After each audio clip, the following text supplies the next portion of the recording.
former UN ambassador and potential 2024 Republican presidential candidate Nikki Haley feels that Donald Trump won't be involved in Republican politics much longer.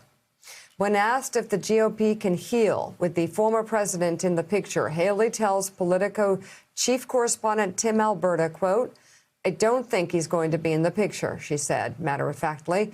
"I don't think he can. He's fallen so far. We need to acknowledge he let us down," she continued.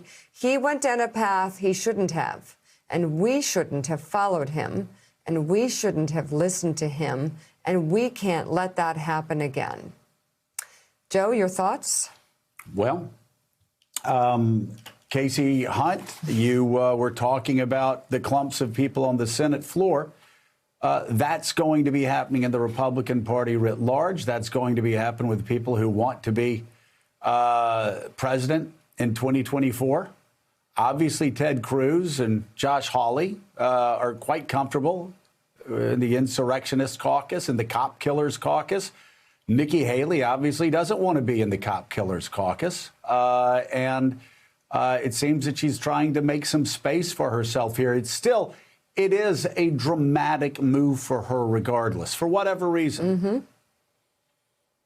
Yeah, it's a dramatic quote. And here is my question, Joe. And this piece just dropped this morning, and I've been trying to piece together a timeline here because more recently, Nikki Haley has said that Donald Trump doesn't deserve to be impeached. She said on Fox News to give the guy a break. So as I'm reading through this, the interview, according to the Politico piece that Tim Alberta did with Nikki Haley, where she made those comments, was on January 12th. So that was just as these impeachment articles were being written. It was as the memory was extremely fresh of January 6th.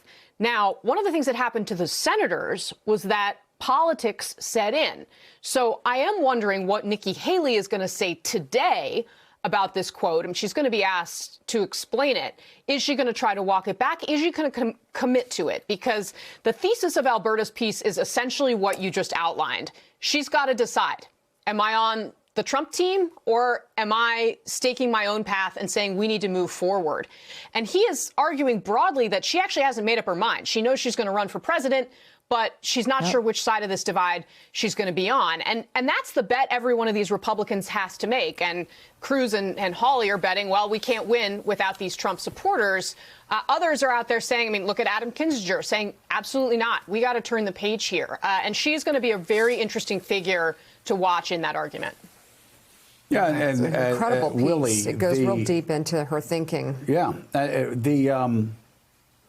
Willie, the news about Donald Trump, the information about Donald Trump, it's only going to get worse by the day.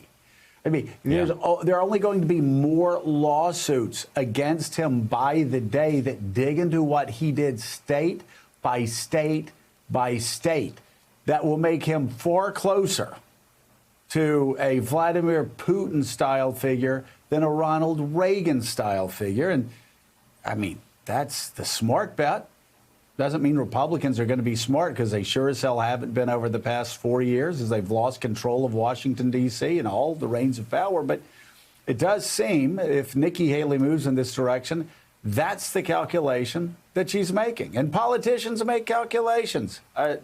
Gambling goes on. Not shocked.